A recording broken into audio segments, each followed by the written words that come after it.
Hi everyone, this is APO Sports, and today we're going to talk about NaLyssa Smith.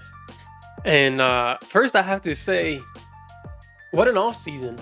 It had started kind of slow, like once the WNBA finals had ended, we really hadn't gotten any news or no movement, and I thought that maybe fireworks would start around December or January timeframe, but no, things have been happening way quicker than we anticipated, with Christy Sides and the Indiana Fever parting ways late October, and then at the beginning, right? I mean, what, yesterday, 2 days ago, then the hiring of Stephanie White. So it has definitely been an eventful off season so far, and there is a lot to cover. So in this one, I really want to analyze NaLyssa Smith fit with the Indiana Fever. There's just so much going on with NaLyssa Smith right now, and well, in social media and everywhere, especially post Stephanie White, the hiring of Stephanie White, right? Because that's when we kind of saw first it started with Christy Sides getting fired, and then we saw NaLyssa Smith putting on her social media profile that she is part of the Indiana Fever, and then when the Stephanie White news broke, she also reposted that. So there is at the end of the season there was indication that she wanted to maybe not be part of the Fever, and now there's some indication that she wants to be part of the Fever. But it does appear that most Fever fans don't want NaLyssa Smith to be part of the Indiana Fever. And one of the saddest things with this whole entire situation is this social media component. Those individuals who appear to be fighting for NaLyssa Smith, or who appeared to be posting saying, look at the numbers. This is a person, they're just hating on her because of who her girlfriend is, or they're hating on her because she can't hit free throws or something like that. I don't know. These are just false narratives of individuals who simply don't comprehend basketball and don't really know the real reasons, right? You can look at a box score and say, "Oh, look at this person. Uh, they're scoring, fourth in rebounds in the team. They must be pretty good." When that's just not how basketball. That's just not how basketball works, especially when you're talking about winning basketball. So I do want to analyze, then based on all that information, I want to analyze her fit and why perhaps is it, just to get to the bottom of why is it that Fever fans would rather see NaLyssa Smith go to another team. And this is something that it would really benefit. What we're failing to see here is that it would really benefit both parties, because there's just, to me, there is a stark difference in priorities as to what the Fever want to do and what NaLyssa Smith wants to do. Just my perspective, right? I'm not saying that I'm right. It's just kind of how I'm reading everything that's happening. And unless NaLyssa Smith completely redesigns her game and makes tons of sacrifices, she's just not going to be a good fit for this team. It's not going to happen. You know, in order for NaLyssa Smith, for her to be successful and for her to get the numbers that she's looking for, she cannot hold the ball, right? Or for her to get the numbers that she's looking for, she has to hold the ball, and then the offense will stall. So we're no longer speaking about the fast paced offense that we tend to talk about, because the ball's moving, everybody's touching it, people are getting wide open from different spots. That's not what would happen if the team were to just work around the needs of NaLyssa Smith. So we have to talk about that. And then in the same sense of, social media, people coming out to her defense, it now puts us, or someone like me, in a situation where I would not do anything to highlight some of these numbers or some of these statistics, um, to kind of make a case against NaLyssa Smith, but now we have to explain it, and it comes across as if we're hating NaLyssa Smith only because we're defending our our logical point that she's not a good fit for this team. So I actually, what I'm about to do is, in a way, very complimentary to NaLyssa Smith's game. Uh, because I'm about to compare her with what many consider to be an NBA great. And I will compare her to Carmelo Anthony because I think it's crazy that NaLyssa Smith and Carmelo Anthony have so many interesting parallels. That's just what I continue to see. I don't know. Again, I mean, someone will have to tell me because this hasn't come out that I've seen. But I would not be surprised if Carmelo Anthony is someone that NaLyssa Smith, admires or looks up to, or maybe even models her game after. The problem is Carmelo Anthony, as we know, was never really won any NBA championships, never even made it to an NBA finals because his game, again, it was all about him. In order for him to get his numbers, no one else really could get their numbers. The offense would stall. You just have to give him the ball in the paint or on the post and just watch him get to work. And of course he'd score, but it would not be it wasn't the same as if you had the entire team kind of rolling. So I am going to make some comparisons. So we're going to pull up two different comparisons. First, I want to compare Carmelo Anthony's last season with the New York Knicks, which was really the last time that Carmelo Anthony was the number one option in the team.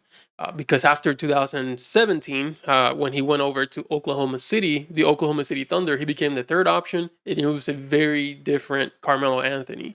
So first, like I said, I'm going to compare the last season of Carmelo Anthony with the New York Knicks and the second season of NaLyssa Smith. So last season in the Indiana Fever, which she took almost the most shots. She was second to Kelsey Mitchell, not by much, in field goal attempts in 2023. So you can kind of see that it was slowly becoming NaLyssa Smith's team. Although Aaliyah Boston played more minutes, and of course Kelsey Mitchell played more minutes in 2023 than NaLyssa Smith, but still, whenever she was on the floor, she had a green light to shoot and just go to work at will. So that's what we're going to do first, and I think that you're going to be really surprised about what we see. Okay, so here we go. Here we go. So what we're looking at here is the comparison of Carmelo Anthony and NaLyssa Smith. We cannot go by these total numbers because, as we know, the NBA just has more minutes than the WNBA. So we have to look at the per 36 minutes and per 100 possessions to really get a look at how similar these players are. So here we go. 2017 Carmelo Anthony versus 2023 NaLyssa Smith. So we look at per 36 minutes. This is crazy, and to me eerily similar numbers, right? So the points per game, of course, we're gonna have Carmelo Anthony just had more field goal attempts than NaLyssa Smith, so he's gonna have more points per game, even if it's in the per 36 minute um, uh, data comparison. But let's actually look at, because I think this is where the stats are right here. It's in the per 100 possessions, and the points per game are pretty close. Blocks, steals, not quite there, and the rebounds is just NaLyssa Smith picks up a lot more rebounds in the WNBA game than Carmelo Anthony would do in the NBA game, just because there's much bigger people than Carmelo Anthony, whereas there's not that many taller players than NaLyssa Smith. I mean, they're taller, but not by that much, right? Carmelo Anthony being what, 6'7", 6'8", playing every time with people who are 7 feet tall. But look at the field goal, the free throw attempts is the same. This is kind of interesting. Carmelo Anthony took a bunch more threes, and their percentages are pretty similar. Look at these numbers, like 2-point attempts per game, or per 100 possessions, not per game, but per 100 possessions, 19 for both of them. And then just the overall field goal made is about the same as well. And this is really the biggest thing with both Carmelo Anthony and NaLyssa Smith, is that you were sacrificing a lot of defense. And, I mean, this is what Carmelo Anthony's -5 net rating, whereas NaLyssa Smith is -8, and this was in 2023. And she actually somehow, with a better team, got worse. It was -9 this season. But you can see their issues, right? And this again, per 100 possessions, 113 to 107. Uh, that's just significant, especially when they can't really overcome it with the offensive rating here either. And then another really interesting thing is their player efficiency rating is pretty similar. Their true shooting percentage is very similar as well. Like just, I mean, by 53%. So 53.5 for one, 53.4 for the other. This is insanely similar game from Carmelo Anthony and NaLyssa Smith, especially for that year that you could say they were the primary on offense. And even the usage rate, the usage percentage, 29 for Carmelo Anthony, 27 for NaLyssa Smith, super similar. And then the crazy thing here is that this says that Carmelo Anthony is a better defensive player than NaLyssa Smith. So defensive win shares, wins contributed to a player due to defense. NaLyssa Smith just does not play defense, and Carmelo Anthony has never been accused of being a good defensive player.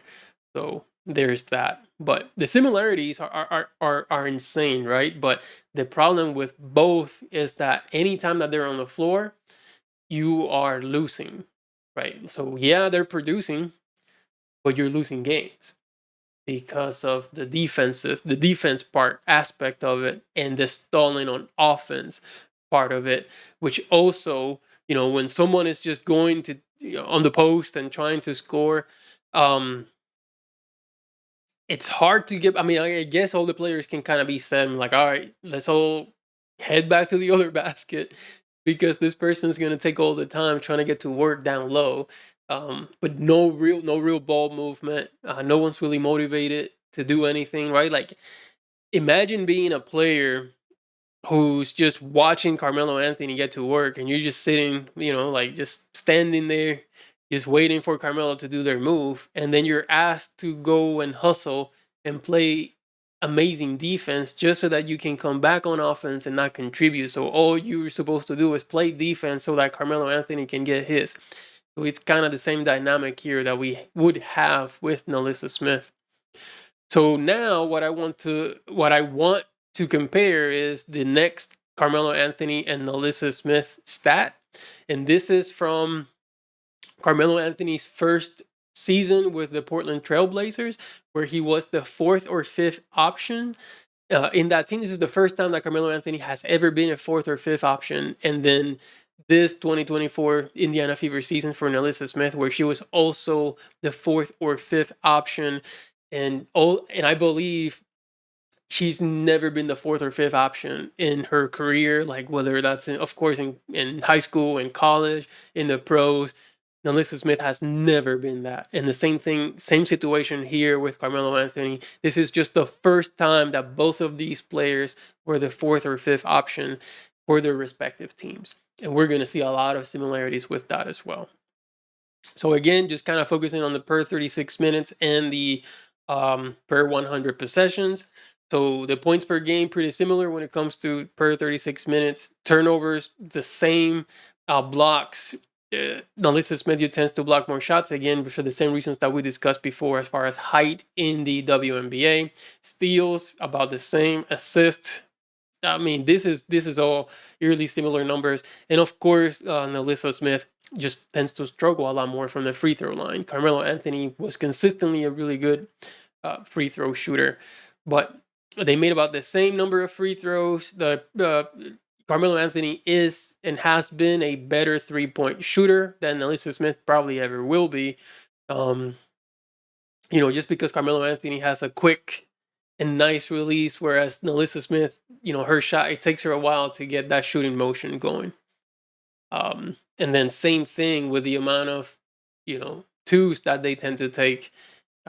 Pretty similar there as well. Just really similar numbers. And when we go back to the offensive rating and defensive rating, they just continue to be a liability on defense. And again, the time that they're on the court is negative time. And this is just consistent with every metric that we pull up, like every lineup that we pull up. And if NaLyssa Smith is involved, it's likely going to be a lineup that has a negative rating overall. But this just tells you individually for their players, which, a -3 here is not too bad if we're just talking about 100 possessions, but it's bad nonetheless. And so here again, per 100 possessions for this season, for both of them being the fourth and fifth option, pretty similar points per 100 possessions.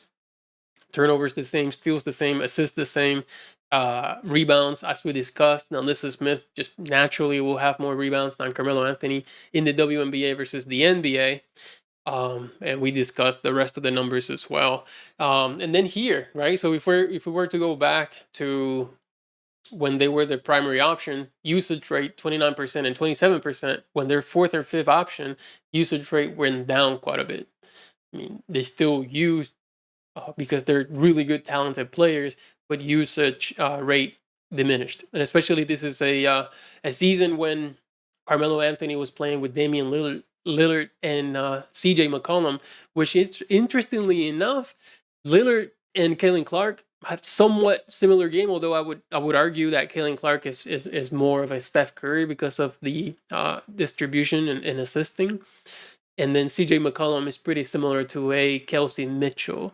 So I like this comparison of Carmelo Anthony with the Portland Trailblazers and NaLyssa Smith this year with the Fever, because they kind of were surrounded by similar type players.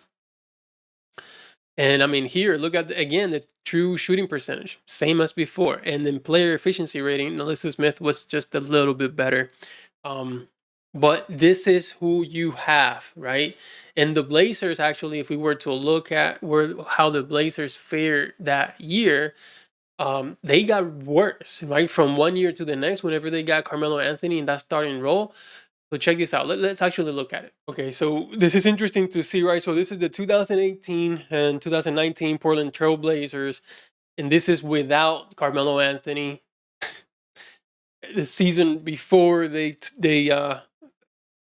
signed Carmelo Anthony as a free agent, they were 53-29, and they lost in the NBA Western Conference Finals versus the Golden State Warriors. Like this was a really good team, and they made it really far in the playoffs, right? What differences are here? Really not much. So we're really talking about, we still have Damian Lillard, we have CJ McCollum. Here's the difference. So Al-Farouq Aminu was not there next year.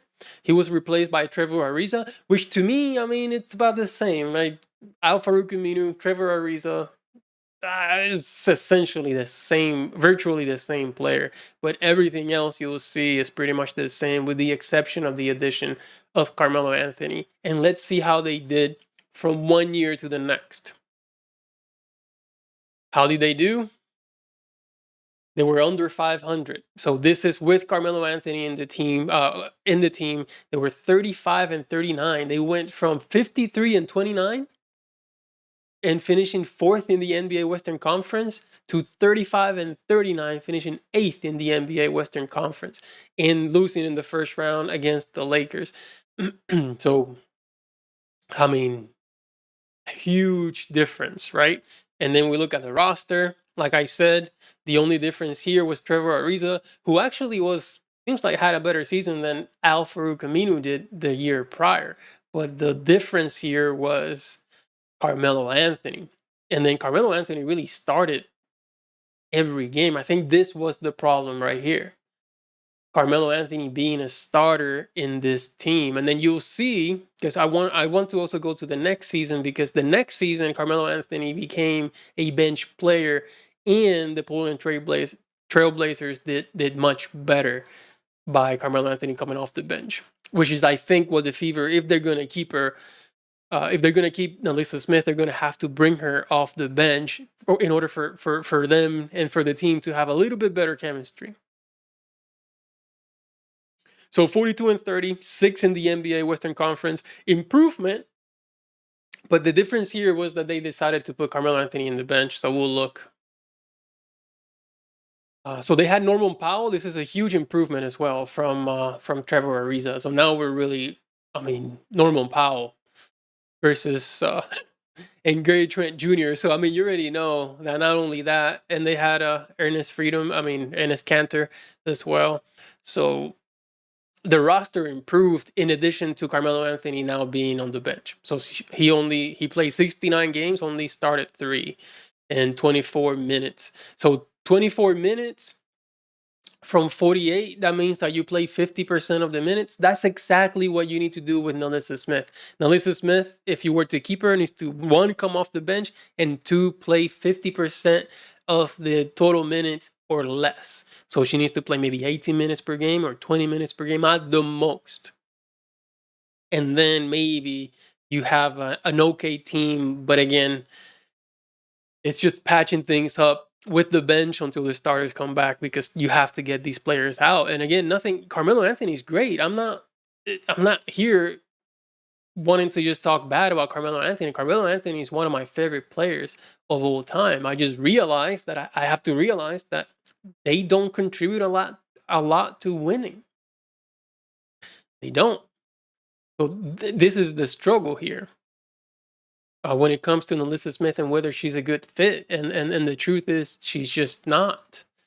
Look at this difference. So starting lineup, 35-39. Not in the team, 53-29.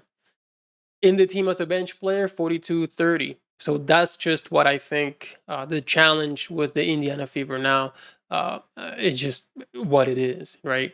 And again, I mean, aside from looking at the numbers and just confirming pretty much that she's a liability on the floor defensively and can score only if you give her the ball and there's no ball movement and just allow her to cook, which that can happen in some situations. I think like whenever Caitlin Clark and Aaliyah Boston are resting at the same time, I think that's there you go.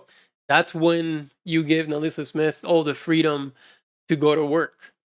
But when Caitlin Clark and Aaliyah Boston are on the floor, she can't be on the floor. She just cannot. No, I don't. She can play. I think NaLyssa Smith should play with Wheeler, Mitchell, maybe Dantas or something like that, and Lexi Hall. Maybe that'll work. But sharing too much time with Clark and Boston is just not good. But there's also the drama, right? The drama and the confusion as to what's really happening with the team or with the game. And I don't want to be unfair to NaLyssa Smith. A lot of people are like, "Oh yeah, she's terrible. Get her out of my team." I think she's gonna do great, and especially if she gets an opportunity to go to Golden State Valkyries, that new franchise, because if you look at each player is supposed to, each team is supposed to protect 6 players, right? And you can already tell that every team is going to protect their best players. And if we go by that logic, and the Fever decide that they're not going to protect NaLyssa Smith may be the best player available to Golden State, and will be probably their centerpiece, their best player. And if that's the case, yeah, the Valkyries not going to be a very good team. They'll probably win 5 to 8 games next season, but NaLyssa Smith is going to kill it, right? She might average over 20 points per game because she has that type of skill, like super talented, just not conducive to winning her game is not conducive to winning basketball, and that's the main problem. And then you already add the drama, right? The situation with her and her girlfriend potentially, right? There appears to be some strain there already that's going to be hard to repair.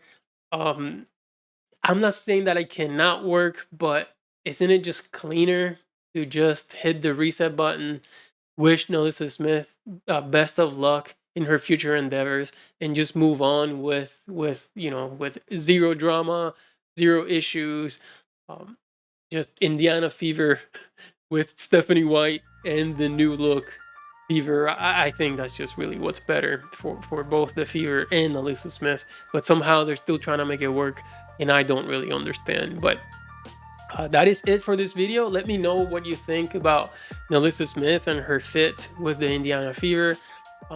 Whether you think she's a really good player or not, again, I tend to believe that she is extremely talented, and I would really love to see, like, I would watch those Golden State Valkyrie games just to see her go to work, because that's gonna be a lot of fun. I think her playing with not a so good team and killing it with them. But yeah, now let me know your thoughts on the comments below. That's it for this video, and thank you so much for watching, and I'll see you next time.